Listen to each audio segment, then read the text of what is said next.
and try to capitalize on Esper's mana base.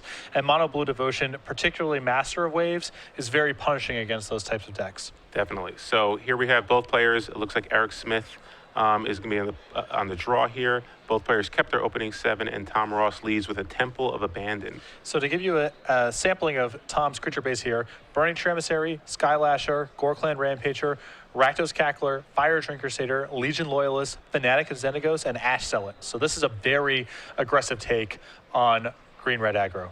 Yeah, unfortunately, pretty slow start considering his creature base. He leads no creature in play by turn 2. He does have a Mutavault, but again, not the ideal start for him against a Esper control deck. Looks like we're going to have a turn 3 Fanatic of Xenagos. This is a card that we kind of, when it was previewed, we thought might have an impact on Standard, but hasn't really shown up that much. Yeah, I think that, you know, the red-green decks that have been successful in tournament-level Magic lately have been green-red monster strategies where this card's kind of out of place, but certainly in a deck like Tom's, it makes a lot more sense. Yeah, so Erik plays 3 come into play tap lands in a row, has access to black, blue, and white.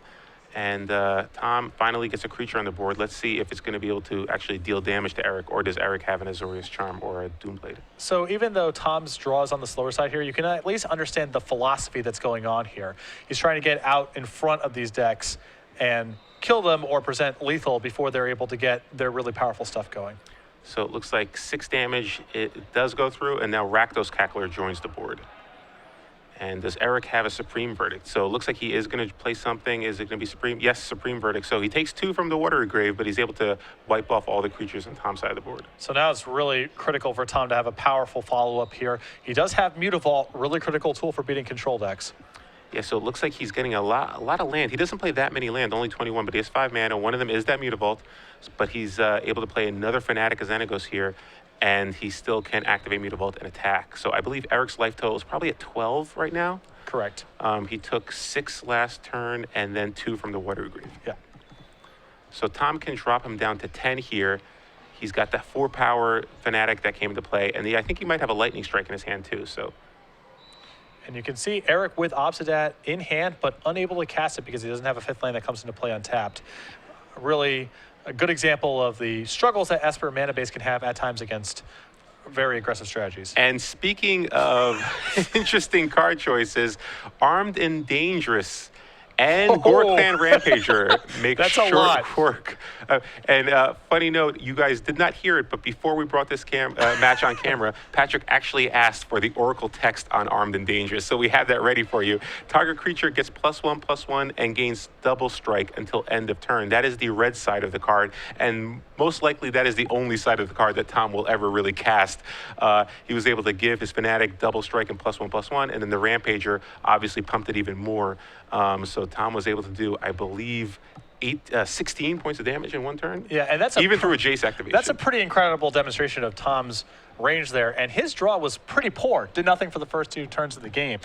It was looking like he was going to be in trouble there, but he had sort of a combo element there that maybe Erik wasn't anticipating, and Tom takes game 1. Yeah, it's like his cards like Titan Strength and Goreclan Rampager and Armed and Dangerous that can, you know, there's these pump spells that can, out of nowhere, even after Supreme Verdict, if you just have a Mutavault in play, can suddenly do a lot of damage. So Tom Ross, despite a very slow start, was able to pull off the first game upset. So going on to the sideboards here, I have Tom Ross's in front of me. He has another copy of Armed Dangerous, 2 in the main deck, and then 1 on the board. 2 Skullcracks, a Ranger's Guile, a Basic Forest, 3 copies of Domrad, 2 Magma Jets, 3 Searing Bloods, and 2 Shocks. I definitely anticipate the Planeswalkers coming in. I expect the additional Forest to come in as well. I imagine that's 4 matchups where he's bringing in his 3-mana Planeswalker. I think Ranger's Guile here is a reasonable include. You're going to be looking at Detention Spheres, some number of Doomblade effects, and 2 copies of Skullcrack as well. So I imagine that Tom will de-emphasize a little bit his pump spells. They're not really that well situated for this matchup. Particularly Madcap skills really exposes him to getting 2-for-1s, and try to bring in some more staple sources of card advantage. Yeah, and on Erik's side of the board, he has not too many cards against a hyper-aggressive deck like this. He definitely prepared more for the mirror. He has 1 copy of Pod Needle, 1 copy of Gainsay, 2 Duress, 2 Doomblade, 2 Negate, one Ashiok Nightmare Weaver, which he has 2 in his main deck actually, 1 Revoke Existence, 2 Blind Obedience, 2 Dispel, and 1 Jace Memory Adept. Obviously, Blind Obedience is a pretty reasonable card in this matchup. He doesn't know how many haste creatures Tom has, but you definitely bring in 2 copies of Blind Obedience. The Piety Needle probably comes in too, just because it's a way to kind of turn off Mutavault, which can be problematic for Esper control. And obviously 2 copies of Doomblade can come in as well. But beyond that, I don't really see a lot of other cards I'd want in this particular matchup. Yeah, it's interesting because I actually think Ashiok's pretty reasonable against Ross's deck, as it's realistic for Erik to flip over a 2-mana creature like Ash Zealot, like Skylasher, play that the following turn. It requires some amount of resources for Ross to expend, but based on what Erik saw that game, I don't know if he necessarily believes that to be the case. I think Blind Obedience is especially well suited for this matchup from Erik's side, even though you didn't see a lot in the way of haste creatures, especially after you see the Armed Dangerous Gore Clan Rampager combo kill.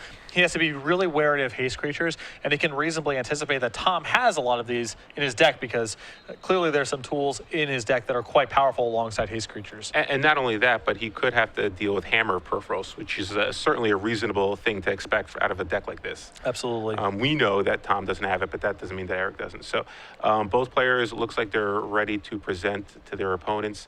How do you kind of see this going after board? I mean, obviously you mentioned Ashiok.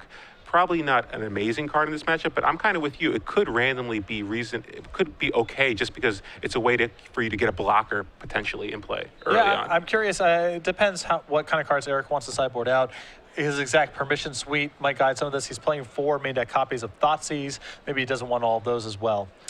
Yeah, so it looks like Erik's going to mulligan his first hand. He had a lot of clunkers in there. It looks like he had an Obsidian and maybe 2 land, along with the Sphinx of Revelation, but not much else. He really needs those early spells like Doomblade and Azorius Charms to Devour Flesh to kind of interact with Tom's side of the board early on. Otherwise, he just won't be able to get to those late game spells anyway. Yeah, and I think this tournament right now may represent the equilibrium or the tipping point where we've gone too far down the Esper path, and it's possible that decks like mono red aggro, mono black aggro, red green aggro that you see in Ross's hands are really good calls for this tournament. There's decks that are going to 12 Scrylands on top of a bunch of Ravnica duels. They stumble out of the gates on occasion to add more power to their deck to fight the mirror match, and really linear aggressive strategies might be well suited to capitalize.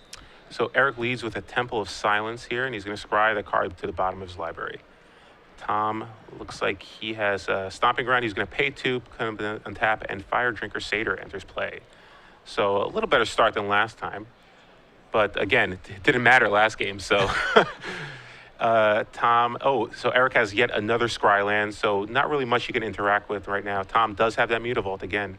Only has 2 copies of Mutavault in his main deck. Yeah, but his mana base is a little bit more stretched than, say, mono red or mono black aggro, so he can't afford a bunch of Mutavaults, but really excellent for him to draw one on top of Stomping Ground, allows him to cast everything in his deck and have a Mutavault to threaten Erik. So it looks like Erik's debating, and he did keep the card on top of his library. It looks like he has a Devour Flesh in his hand as well. So that could get cast in response to the Skylasher, depending on what he's more afraid of. Obviously, Fire Drinker Satyr can pump. So maybe he's going to definitely cast Devour Flesh, whether or not he doesn't respond. So it looks like, yes, he is more afraid of the Fire Drinker Satyr. Yeah, no reason to give Ross a choice there. Fire Drinker Satyr more threatening, although Skylasher cannot be contained by Detention Sphere or Azorius Charm, whereas Fire Drinker Satyr can. So the 2 creatures pretty close in quality to one another, and Erik doesn't really want to open up a decision point for Ross there. It looks like Tom has one of your favorite cards ever made, Legion Loyalist, in his hand, although he leads with the Fire Drinker Satyr instead and attacks with the Mutavault. Yeah, Legion Loyalist is a sweet inclusion in Tom's deck because he's so much in the way of creature pump to amplify it, Madcap skills, and Titan Strength. It's also a way for this deck to win the game the turn after the opponent casts Elspeth, which is really critical. Hard to win on the ground sometimes against Elspeth, but Legion Loyalist makes it pretty easy. And Erik does have that Elspeth in his hand, but he's only have 4 mana. He has a Sphinx of Revelation in his hand, but he doesn't have much else here. So it looks like he might have 1 Doomblade. So he's going to kill the Mutavault, but he's still going to take 5 damage this turn.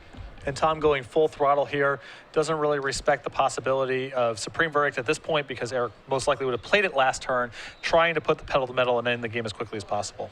Yeah, it looks like Tom scried and decided he didn't want that card on top of his library. And wow, pretty good draw there. It's not Supreme Verdict, but it is Jace, which can limit some of the damage he takes next turn. Yeah, the This is the problem with Legion Loyalist in the control matchup. Very good against Elspeth, quite poor against Jace.